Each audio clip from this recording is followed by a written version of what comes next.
On the basis that most statistics are made up, I'm willing to say that 99% of people who talk about the National Development Plan probably have never even picked up the document. Marius Oosthuizen is a member of the faculty at GIBS, and he is heading a project looking at the future of business in South Africa. Have you actually read the National Development Plan, Marius? I actually have read it. The whole thing? The 400 and something pages?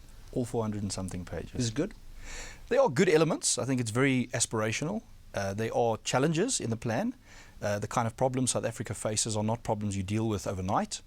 And the diversity of views in South Africa are not views you can reconcile overnight. And so those pose real challenges for us as a country. Does the document deal with the diversity of views? I think it does. I think if you look at the inputs that they got from the different commissioners and the analysis, evidence-based thinking that went into the document in terms of South Africa and our social problems, our economic challenges, I think there's space there to consider all those different perspectives. I think the big challenge comes that a lot of what's done in South Africa is based on ideology as opposed to pure policy, and so that's, I think, where the conflict lies. But if it is a cohesive document that has taken everybody's view into account and has put it all into a single document, perhaps that is the problem with the document. It is divisive by the fact that it is actually fully inclusive. Well, I think divisive maybe is a very strong word. I think that in a country like South Africa, where we have to work together to move forward, we have to find a way to agree on a plan of action. And I think the NDP goes a long way to do that.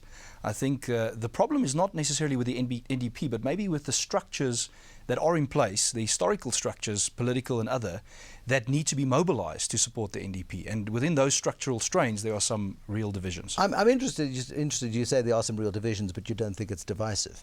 I would argue the document is divisive, because here you've got big business willing to grab onto any little bit of hope that it can find in South Africa. Say, doesn't matter what it is, let's just agree what it is, and then we can move on. And then you've got the far left, you've got COSATU and you've got the union movements, who are saying that this isn't good enough for us, it isn't radical enough, it isn't the Freedom Charter. Well, I think that to respond to the business issue is we've seen a lot of uncertainty, especially policy uncertainty in South Africa. And the business community obviously would want to settle that and would be willing to make some trade-offs in the process of finding a bit of stability. I think on the side of COSATU and the likes, they have an ideological difference with the document. If you read the NDP, it's saying that we must grow the economy, and as well as growing the economy, have redress of poverty, inequality, and transferring wealth. If you ask those on the left, they would say, well, let's begin with redress. And so they want a structural change in the economy, and we'll worry about growth later. And I think that's irreconcilable. If it's irreconcilable, then does the document have any real value in the South African context? Well, I think that the question is, there are always going to be people on the outside of decisions made.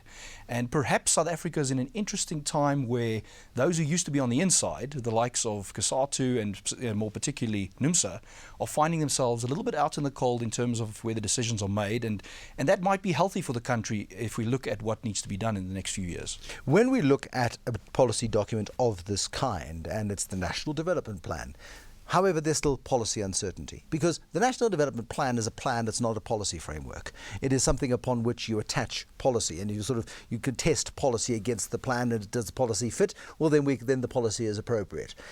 But we've still got the policy uncertainty. We've still got the catfighting and the caterwauling against the policy part of it. The plan is fine, but there's all the stuff that's happening on the other side. Well, I think that's an outcome of the way in which the plan was developed. Now, developing a plan like this is always going to be difficult and problematic. If you look at how the ANC's developed policy historically, they've been very consultative. It's a broad church, developed policy from branch level upwards. The National Development Plan, or the National Planning Commission, was centralized in the presidency. And automatically then you develop a plan, you have to sell it to your stakeholders. And we're in that process as South Africans now, where we have to have a conversation about, do we agree with the plan, where do we want to change it, and how quickly can we get to implementation for all of our benefits.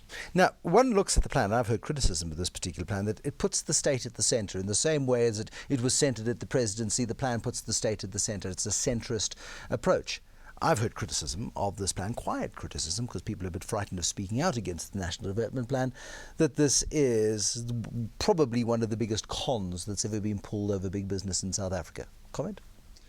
Interesting that you say it's quiet criticism and that people are scared to speak out, which I think is more important in the issue, in that there's a difference between government involvement in providing services like healthcare, providing structural support to a nation that cannot be done by big business, cannot be done by private sector, and state intervention that is controlling for its own sake. And I think perhaps the debate should be about what is the role of government, what should it be, what are the limitations of the role of government, and what should government not be doing, and how do we restrain government in the use of their power. But the National Development Plan seems to suggest that government should have a finger in every pie. Not in every pie. I think that... In too many pies.